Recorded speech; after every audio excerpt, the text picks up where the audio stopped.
제가 오늘 좀 당황스러운데요. 오늘 이 자리가 윤석열 내란 혐의를 조사하는 자리인지 아니면 내란을 옹호하는 자리인지 정말 모르겠다라는 말씀을 드립니다.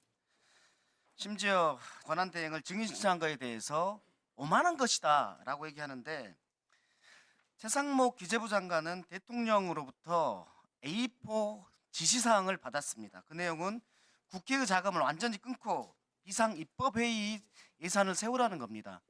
근데 여기에 대해서 대통령은 자기는 이거 준 적이 없다 이렇게 얘기하고 있는데, 말도 안 되는 이유로 여러 번 지금 이 국민 앞에 나오지 않는 최상목 대행이 오만한 겁니까? 그걸 요구한 국회의원 오만한 겁니까? 또 하나는 내란 특검의 범위와 관련해서 인지 사건이 들어가 있기 때문에 이거는 말도 안 되는 것이다 라고 하는데, 내란을 수사하다가 수사 과정에서 외환 이슈가 드러나면 하지 말라는 얘기입니까? 덮으라는 얘기입니까? 또 하나는 이 내란 혐의가 윤석열에게 있습니까? 이재명에게 있습니까?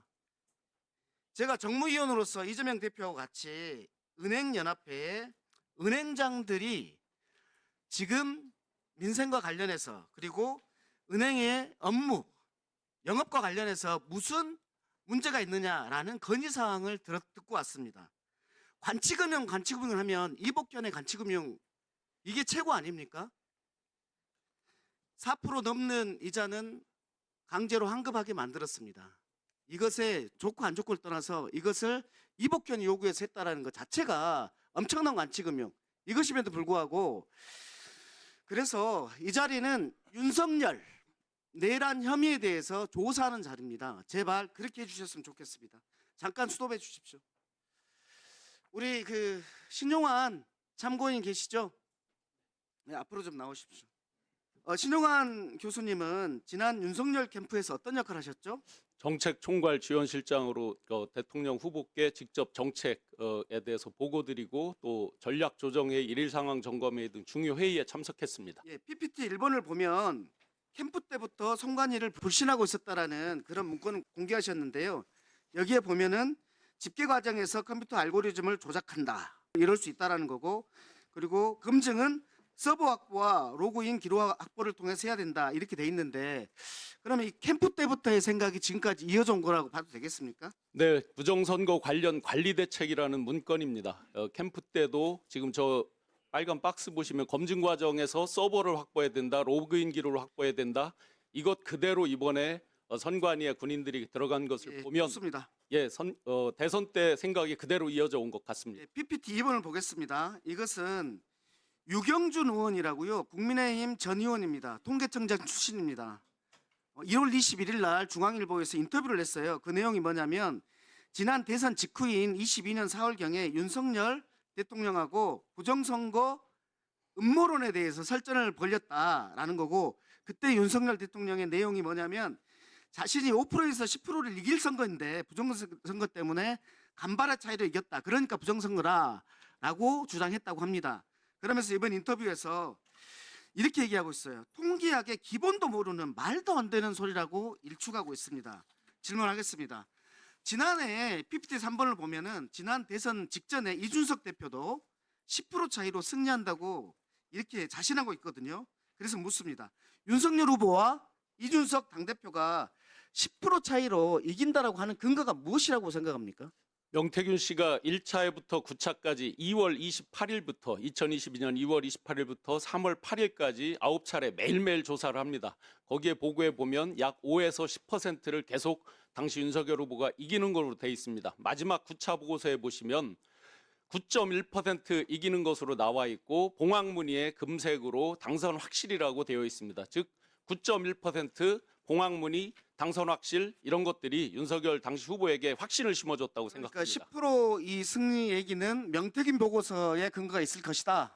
상당히 그 근거에 기초해서 그렇게 확신했다고 생각합니다. 예, 저는 윤석열 대통령이 부정선거 때문에 계엄을 한 것이 아니라 계엄 후 이유를 만들기 위해서 부정선거에 핑계를 댔다고 생각합니다. 왜냐하면 오늘 나왔던 여인영 방첩사령관에게 보고했던 문서에도 부정선거의 가능성이 없다 없다라고 돼 있고 윤석열 자신의 친구인 사무총장도 그럴 가능성이 없다고 하는데 계속해서 이걸 얘기하는 것은 이것을 핑계로 다른 목적이 있었다라고 보입니다. 우리 참고인 명태균 사건과 관련해서 좀 물을게요. 창원지검 다녀오셨죠? 네, 조사 받았습니다. 예, 참고인 조사에서 대통령 비호한다는 검찰에 비호한다는 느낌 받았습니까? 제가 조사받을 당시에는 윤석열, 김건희 두 분에 대해서도 팩트에 대해서는 소상히 체크를 한다라고 그런 느낌을 받았습니다. 명태균 씨는 20일 날 자신의 재판에서 이렇게 얘기했어요. 검찰이 조사할 때 뭐라고 얘기했냐면 황금폰을 제출하면 우리도 부담이 된다. 그래서 전자레인지에서 돌려서 폐기해라. 나는 아이폰을 쓴다. 비밀번호가 16자리다. 다음에 당신도 이렇게 써라. 라고 말했다고 하는데 이렇게 검찰이 이렇게 회유한 이유가 무엇이라고 생각합니까? 그 명태균 씨 수사 보고서가 11월 4일 날 작성되고 2021년 그리고 3일 후에 11월 7일에 윤석열 대통령의 대국민 담화에서 윤석열 대통령이 명태균 씨 관련성에 대해서 완벽하게 부인을 합니다. 그게 일종의 가이드라인이 돼서 수사하는 당국에서 현직 대통령에 대해서 상당한 심적 압박을 받았을 것으로 생각됩니다. 그러면 12월 2일 날 강혜경 씨가 명태균 PC를 되돌려 달라고 한 것도 있는데 그런 압박이 계속 작용해서 이번 계엄이 있었을 것이라고 생각한다는 거죠?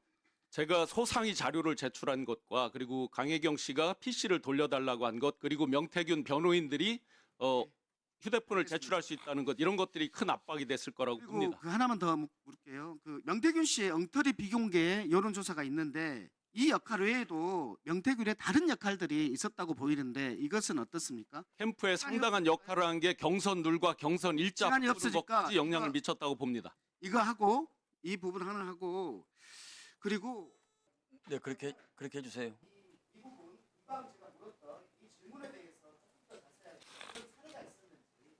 수사 보고서에 8월 19일자 2021년 8월 19일자를 보면 명태균 씨가 먼저 김건희 씨에게 경선 룰과 일정에 대한 걸 중앙당 누군가로부터 받아서 김건희 여사에게 보내는 게 있습니다. 그 내용을 제가 제 파일을 찾아보니까 동일한 파일이었습니다. 그런데 그걸 보내고 나서 룰과 일정이 바뀝니다. 국민의힘 경선 룰과 일정 그런 것들로 봐서 명태균 씨는 상당히 당에 그리고 김건희 여사 등등의 큰 위상 역할을 갖고 있었다라고 확신합니다. 조력자 수준을 넘어서 함께 공동정권을 자, 증인. 선출한 사람이라고 생각합니다.